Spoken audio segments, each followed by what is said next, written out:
So why Chai Kings? What's the story behind that name?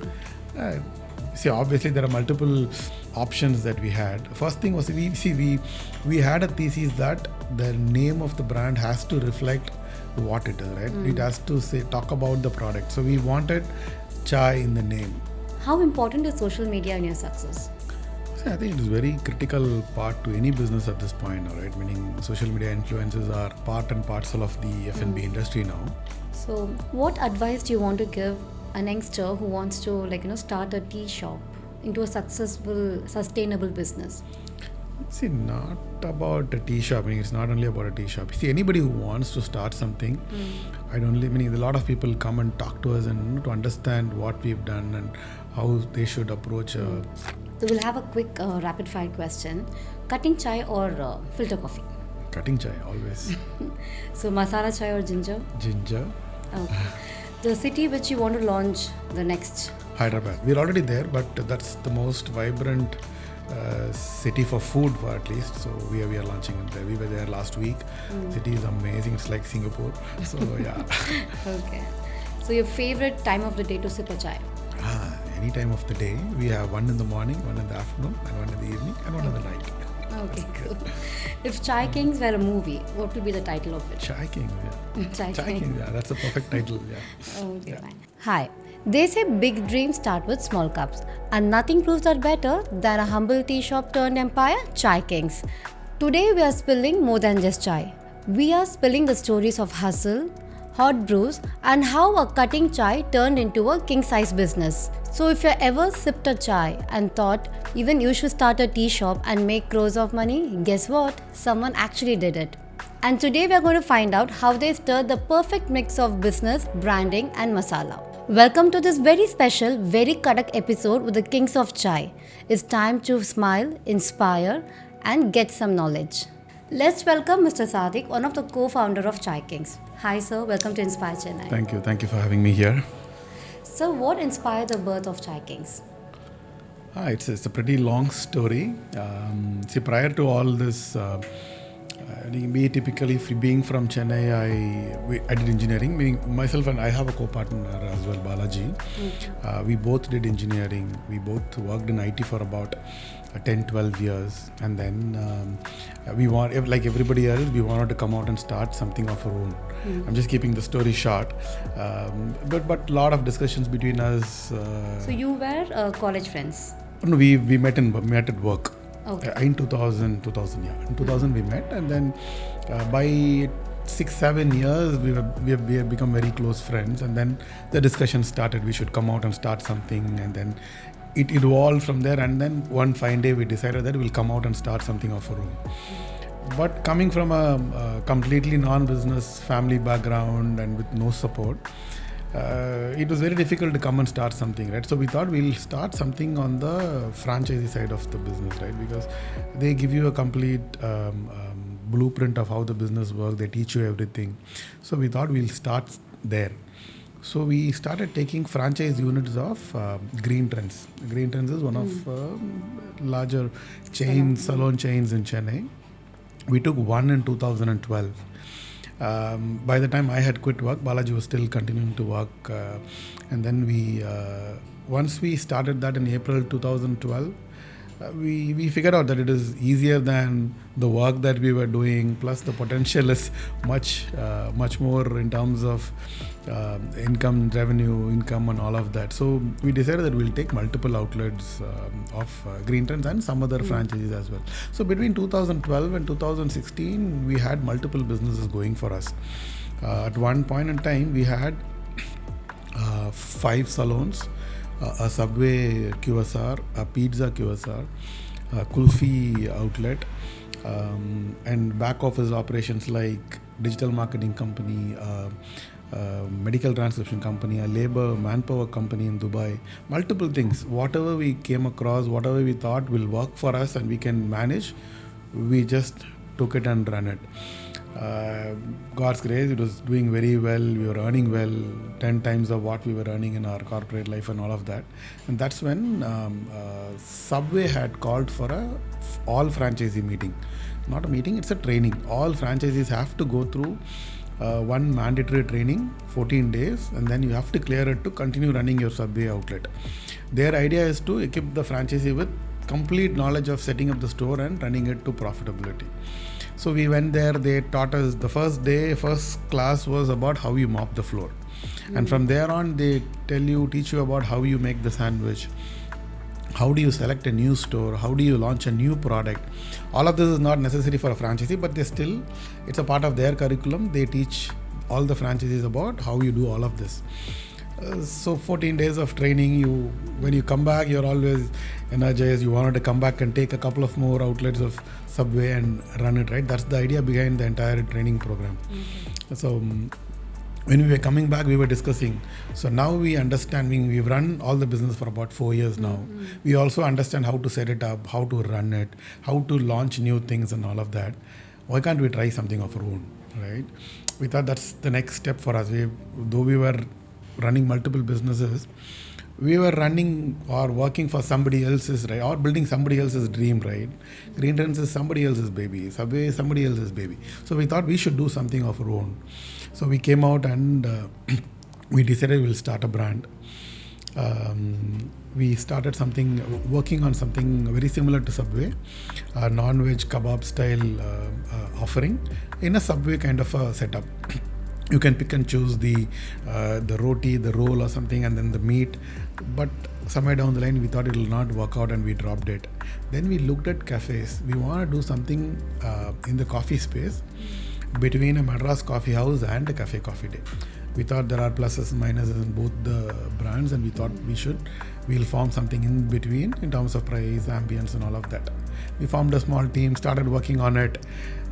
Somewhere down the line, one of our team members said, everybody is working on coffee, but then you guys are all going down, having a tea and coming back. That somewhere sparked the thought, and then we started figuring out how tea as a business is working. And to our surprise, there are multiple brands up north. There was Chai Point in Bangalore, Chayos in Delhi, Philly in Dubai, Chai Tela in Mumbai. All of them are doing well, but all of them are slightly different. All of them were focusing on chai, but then the model is different, the price point is different, the offering is different. So we thought we'll have to work on it. It's not easy to just start a chai brand in Chennai. We'll have to do something that works in Chennai, right? It has to be customized for Chennai. Chennai is super conservative when it comes to food, but again, it's a good market for food as well. So we had to work on the product, the menu and all of that. And that's how we launched Chai Kings. It was 2016 July. Okay. Yeah. So did you always wanted to start a chain, or it is just evolved over the time? No, but even before, there are multiple things we decided up front.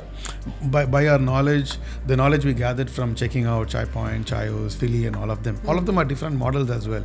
And we come from a background where we've run multiple franchise units, right? So we also understand how a franchise network work. What are the franchisees' pain point? What is franchisors' pain point? All of that we understand as well. So we wanted to do something. We decided all the points that we will do for the brand Chai Kings. One of that was that we have to do multiple outlets. One outlet with an investment of about 15-20 lakh would only generate so much revenue, and the profit from that would be probably a percentage of it, right? So we knew that it has to be a multiple outlet venture. It cannot be one. That is one. Second, we also decided that we will not do franchise at all.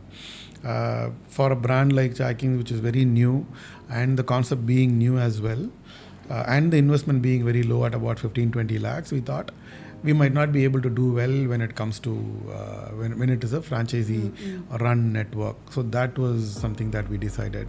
Another major thing that we decided was that we cannot run this company on our own funds, right? Initially we decided that we'll put in our own funds. We did about 1.5 crores in the company. With that, we did about 5 outlets. But beyond that, we knew that we had to generate or secure external funds, starting with the angel fund and then a VC fund, so that the brand can be grown, because it's a very capital intensive business. So these are the things we decided even before we started, irrespective of whether the business would flourish or not. We decided these are things. So making Chai King a brand and a multiple outlet venture was one of the ideas that we decided early on. So why Chai Kings? What's the story behind that name? Okay, we had, see, obviously there are multiple options that we had. First thing was we had a thesis that the name of the brand has to reflect what it is, right? It has to talk about the product. So we wanted chai in the name. There was a different thought. Some people said chai is kind of alien, the word is kind of alien to Chennai. Let's keep it as tea. Some people even said, let's keep it as tenir. Tenir is the Tamil word, right? Some people tenir virundu or something like that, right? But when you want to create a brand which can go multiple cities and multiple states, we wanted it to be a pan-India name, right? So the name that could resonate across India is chai. So we thought we'll keep that word. And then the second part is what took us a long time to come up with. A lot of options were taken. There are multiple brands coming up. For example, Chai Point was taken. Chai World was taken. There was no brand, but then Chai World was taken. There was trademark already there. ChaiWorld.com is already gone. So we went through multiple options. We were not able to really zero in on something. Then being Chennai Super Kings fans, we thought we'll do Chai Kings. And then that's how we made Chai Kings. So the other reason you keep us stalled in IPL. IPL, no. See, everybody is crazy about IPL and Dhoni, so that's one of the reasons we kept, Chai is such an emotional drink. So how do you manage the tradition with the taste? See, at the same time, it is also a very simple product. This is a product that you need not innovate on. You take burger, there are multiple types of burgers are there. Right? Similarly, if you take kati rolls, there are multiple varieties, fusions, you can do all of that. But with chai, people don't expect you to innovate. You can still innovate and do all of that, but people don't expect you to innovate. Majority of the folks want their plain chai as they would like it, right? Meaning the taste is almost standard. So that was one plus point for us. So we just have to, when we started the recipe that we had, that we finalized, we wanted it to be liked by majority of the people. It's still, you cannot satisfy 100% of the customers. So we knew that if we can satisfy and majority of the customers who walk into your store like it, you can thrive on. So that is how we decided. Our menu is also very simple. If you've seen it, we've kept only about 3 varieties of chai: one black, one milk variety, and the herbal variety. Under milk we had only 3. Under black we had only 3 options. So we also kept very simple choices plus popular choices on the menu. For milk we kept on masala chai, on ginger chai, and then on dum chai. Similarly for black, ginger lemon, and then Sulaimani. So we kept it all simple. So that is also one reason why people started resonating with the brand. It kept simple, the taste is consistent, meaning people might like it or not like it, but whatever we offered, it was consistent throughout. So all of that is what got us here. How do you manage this consistency of the taste on all the branches? Okay. See, there are 2 parts to it, right? One is the ingredient that goes into the chai. The second is the way you make it. So our philosophy is that we'll have all the materials same across all the outlets, irrespective of the city. See, we have outlets in Chennai, Coimbatore, and Hyderabad as well. All our ingredients that goes into the chai are the same.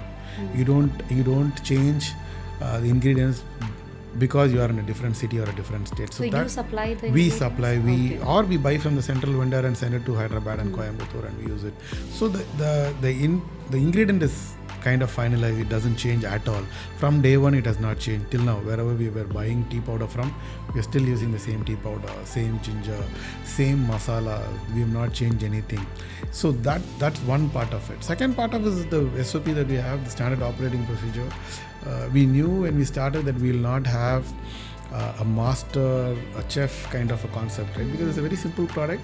You said you wanted to have a simple procedures to make your chai, right? So it was like open 1 packet of tea powder, 1 packet of milk, so much of water, 1 packet of sugar, and 1 packet of the masala or ginger or whatever. So you do that, you keep it in the pan for about this many minutes at this many degrees Celsius, and then your tea is done.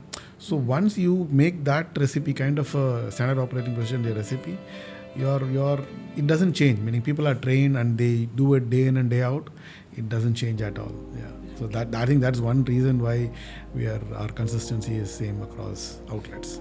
So, which chai on the menu is the closest to your heart, and why? It doesn't actually. It doesn't. Meaning people different customers have different liking.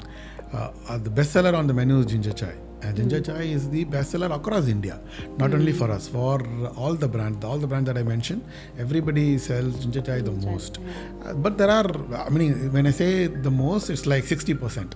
Right? Then everything else is put together, marks for about 40%. The second is about the dum chai, and then comes the masala.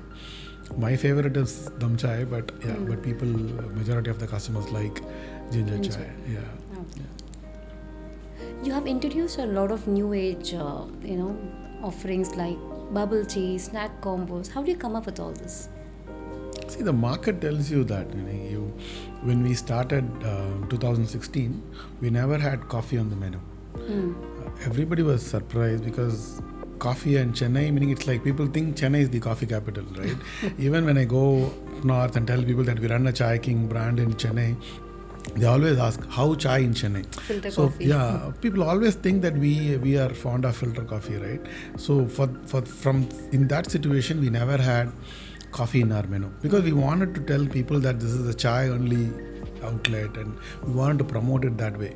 3 years down the line, the customers told us, right, meaning in as many ways as they could, that they want coffee, because you will get a group of friends, meaning 4 people come in, only 3 will have tea, and then the other guy would always want a coffee. He can't be standing alone, right? So these kind of feedbacks you always get from the market. People always tell you what they want in whatever ways possible. Early on, we never had so much of social media presence, right? Now we have Instagram, Facebook, and then our WhatsApp number for complaint and feedback is always flashed around everywhere. So we get now it's easy to get. Early on, it was slightly difficult for people to reach out to us, but still, they would somehow make it reaches that they want this, they don't like it, or they want something else. So that's how we launched coffee. And then once we launched coffee, now we have 5 varieties of coffee, meaning filter coffee, black coffee, hazelnut coffee, cold coffee, and all of that.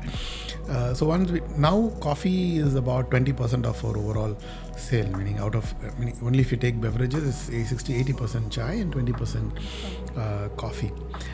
And slowly cut to about 3 years back, the bubble tea started gaining traction across. It's a big drink across in the Southeast Asia, and is also Among the picking up kids. in US.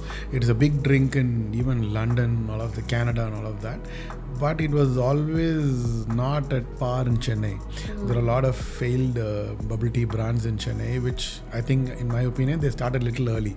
Between 2016 and 19, pre-COVID times, a lot of brands came up and then they shut shop because there were not many takers.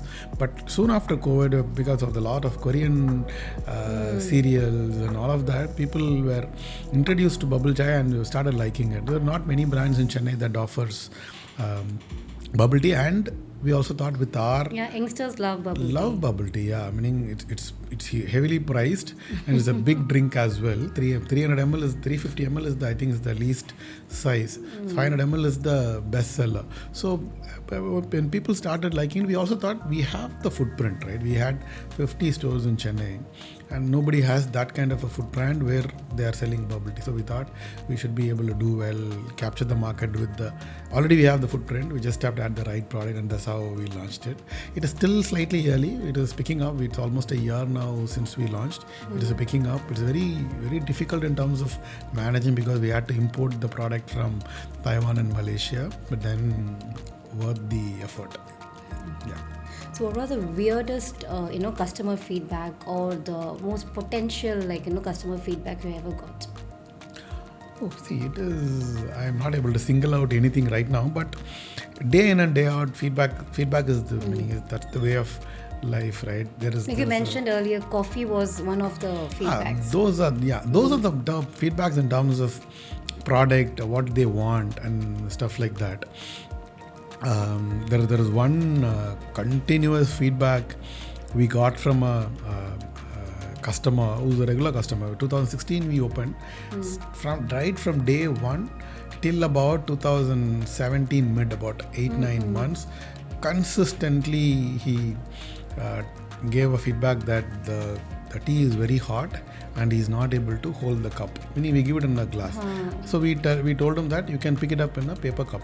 Instead of one paper cup, we'll also give you 2 paper cups so that it is easy for you to hold. He was not okay with that.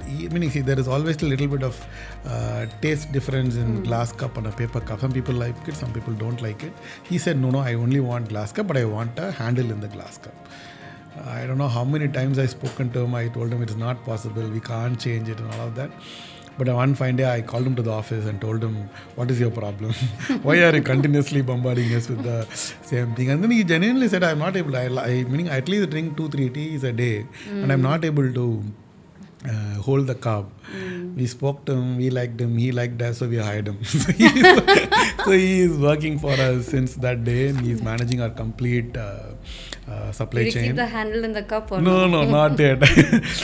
So he is the one now tasked to find the cups that we had is out of production now. That there is a mold for it, right? So that mold is out of production. So we are not able to get that. So he is tasked to get the same cup from Delhi, and he is traveling to Delhi next week to get the same thing. Yeah, that was one funny feat. But we had to hire him and shut him off. So what were the toughest challenges during the early days? See, I think till now there are no shortage of challenges. It's always there. I think early on it was very difficult to make people come into the outlet.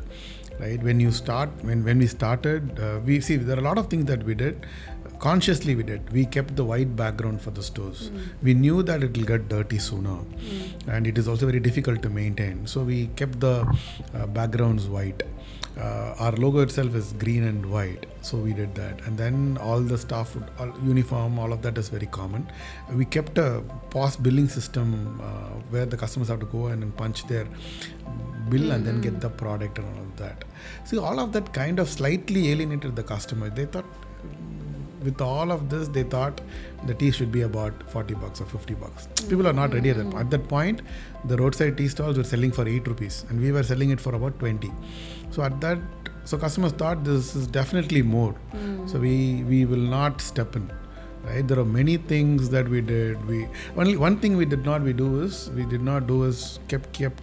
keep a board with the product and the price. We always thought the product should be at the front and not the price. The price will always change. Online price is different, offline price is different. The product has to be at the forefront is our thought from the beginning. Till now, there is not a single commercial or a ad you will see where you are mentioning about the price. It's only about the product. So we were also not willing to do that, but also have to tell the customer that it is not as costly as they think. So then we kept a board with a tea glass and then said Chai Kings. Then people started stopping and seeing, meaning they were not able to figure out if it's really a tea shop. Right? Meaning our tea shops would be like, there will be a boiler at the front and all of that, right? So they were like, is it really a tea shop? We would be there. We were, yes, tea shop now, ulla ponga. So me and Balaji would be there, meaning that's our only shop back then. So we would say, meaning go in. After some point, me and Balaji would start standing there and having tea in our class. Everybody will see, tea kadaya. Tea kadaya. When you ask if it's somebody else's shop, that's how we'll talk. So then, meaning slowly people started understanding that it is a tea shop. Once we did that, we opened another shop in Ananaga. Same, everything is same, except for this shop is non-AC, same 20 rupees. It doesn't have a glass door. It has white lighting. This Ananagar shop had AC. It had a closed glass door, and the lightings are warm white and like slightly yellowish kind of. It slightly gave a premium look to the store. We would have scavengers, we would have auto rickshaw guys, all of them come to our Kilpox store. But the same auto guy would not dare to step into our Ananagar store. We would be like, why is he not coming in? There are a couple of guys we knew who would normally come into a store. We were there and he's not going in. So we asked him, what is stopping you? He's like, என்னப்பா லைட்லாம் ஏசிலாம் போட்டிருக்காங்க rate அதிகமாக. So people always thought that it is costly as well. So that also taught us a lesson that keep rates uniform irrespective of how you know how the outlet is. There are outlets that where you can have AC and glass doors and all of that. There are certain outlets you cannot do it, meaning it has, if it is a small kiosk on the road, you cannot do all of that. So we decided irrespective of what we offer in terms of ambience, we'll keep the pricing the same. All of that kind of helped us, but it was very difficult very early on to drive home the point that it is chai and it is only 20 and it is something that will not hit your pocket. It's very difficult very early on. Okay.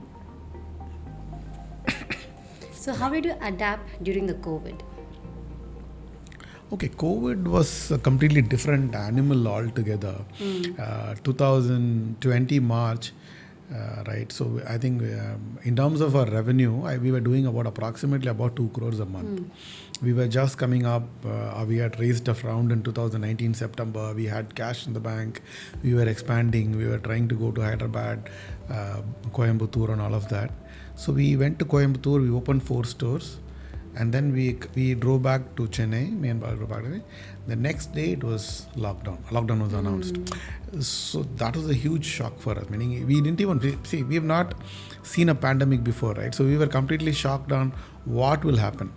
But since we were also not aware of what would happen, we were also very super optimistic about that things will get back to normal in a week, in a couple of weeks.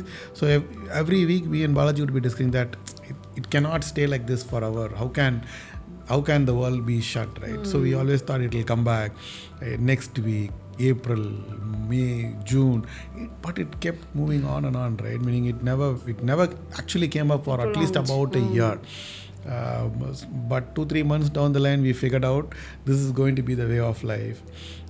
So we started working on what are the things that were in our control, right? Like we completely changed our training system. We completely changed our how our staffs are trained. We cross-skilled a lot of stuff. We had prior to COVID, we had a guy who would only bill. We had a guy who would only service the customer, and there are a couple of guys who would only be in the kitchen. Then we kind of cross-skilled them. All of these guys would be able to be in the kitchen, do service, do billing as well. Closing is a slightly different, difficult part as well, meaning tally the cash and all. We trained all of them on that, meaning we had a lot of time there. No meetings, no client meetings, no investor meetings, all of that. So we had a lot of time. We used all of that to train our staff, kind of did that. We did a lot of work on our menu as well. We added a lot of product, removed a lot of products. We changed, meaning we slightly remove differentiated pricing for different products, and our costing. We worked on our costing, brought down a lot of things happened during that time.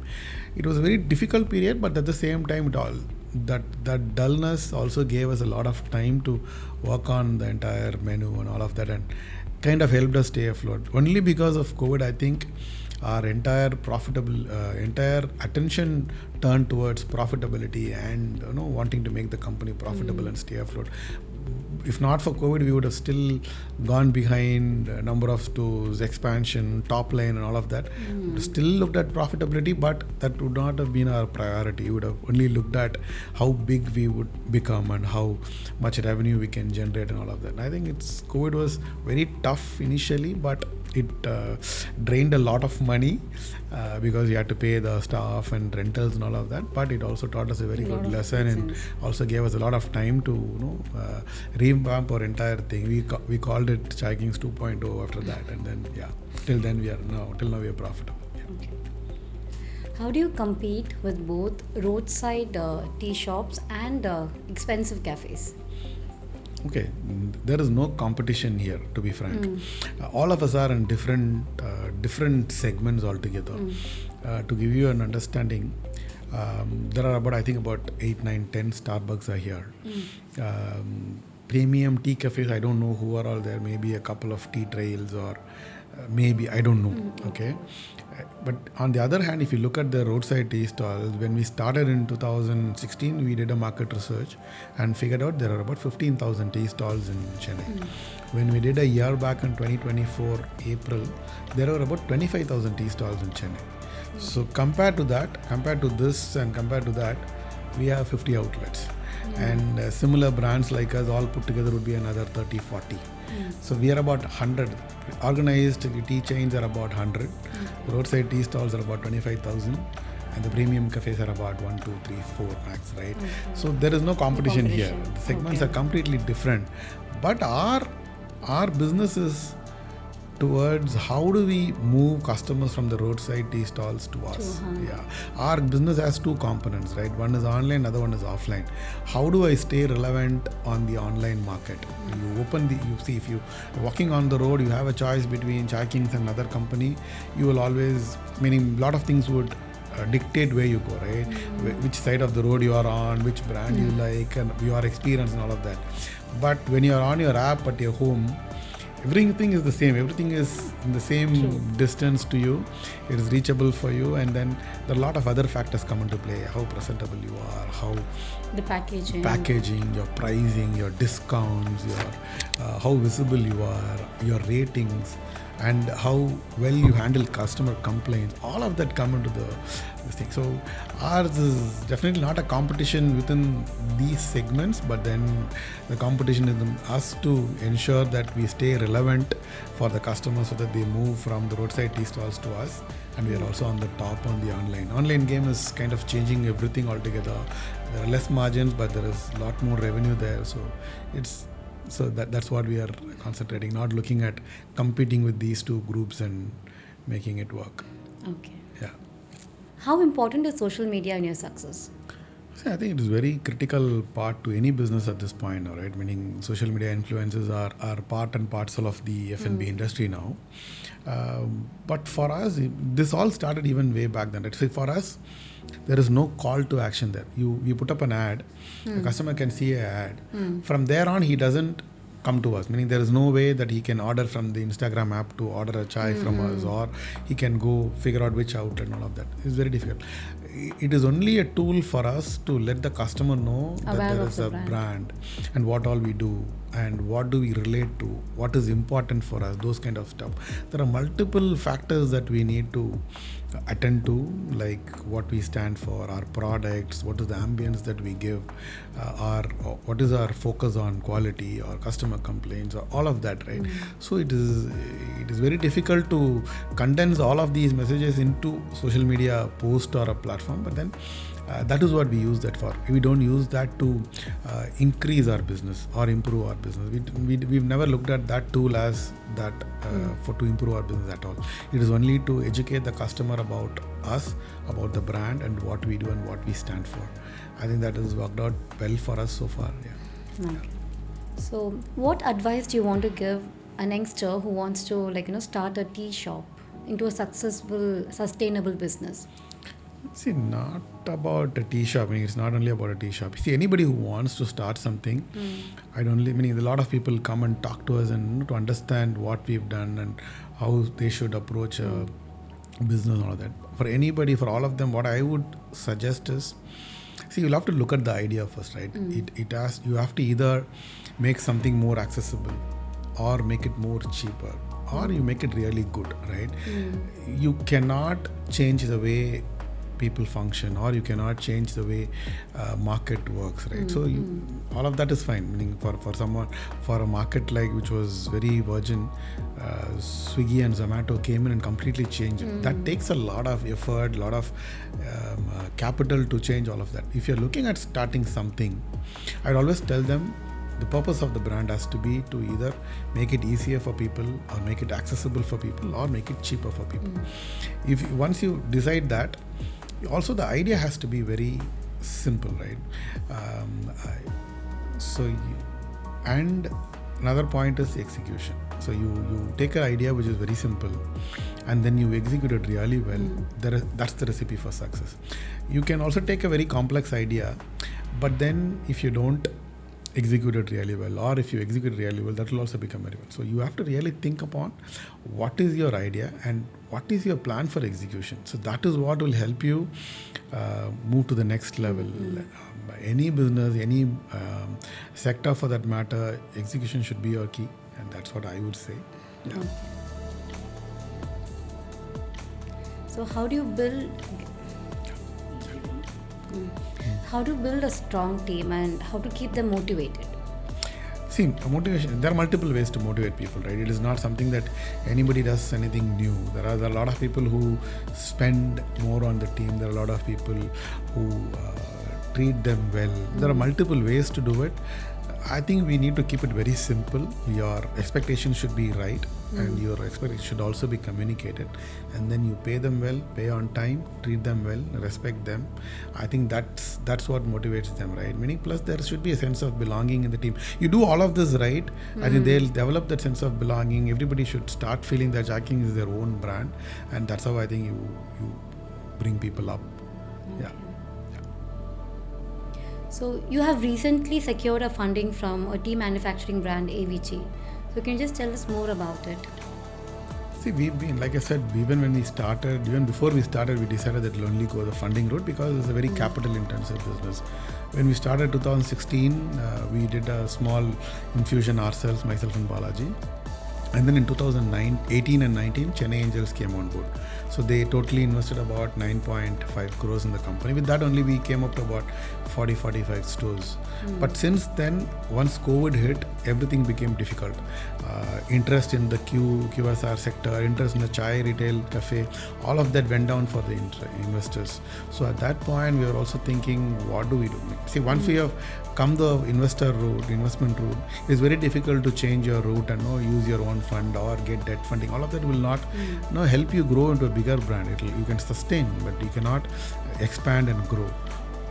That's when we started approaching a lot of VCs and started talking about what we are, how we are, because nobody knew about us because we are in Chennai. It is very difficult for the VCs up north, Delhi, Mumbai and Bangalore to know about what is happening in Chennai in the QSR sector. So it's very difficult initially. Once we started talking, then the word of mouth spread, then people started talking in the community that these guys are looking for funds. That's when AVT came on board. The AVT wanted to look at us. They like the brand. They are also very conservative people like us. They like the brand. They like what we've created in Chennai, the kind of following that we had here in Chennai, and then they came forward. AVT has invested about 24 crores in the company. The idea is to take the company to Chennai, Coimbatore, Hyderabad and Bangalore. So we are about 60 outlets right now. We are adding another 65 outlets. Revenue is about 50 crores. The idea is to take it about 120 crores in about 2 years' time. It's a very doable plan, very conservative plan as well. We should be able to do that. Once we do that, I think either AVT itself will come on board and do the next round, or we'll be in the market to raise the next round. Yeah. So we'll have a quick rapid fire question. Cutting chai or filter coffee? Cutting chai, always. So masala chai or ginger? Ginger. Okay. The city which you want to launch the next? Hyderabad. We're already there, but that's the most vibrant city for food, for at least. So we are launching it there. We were there last week. City is amazing. It's like Singapore. So yeah. Okay. So your favorite time of the day to sip a chai? Any time of the day. We have one in the morning, one in the afternoon, and one in the evening, and one in the night. Okay, cool. If Chai Kings were a movie, what would be the title of it? Chai King, yeah. Chai King, King. yeah. That's a perfect title, yeah. Okay, fine. Thank you so much for coming on Inspire Chennai. It was great hosting you here. Thank you so much. Thank you for having me here. Thank you. Thank you, sir.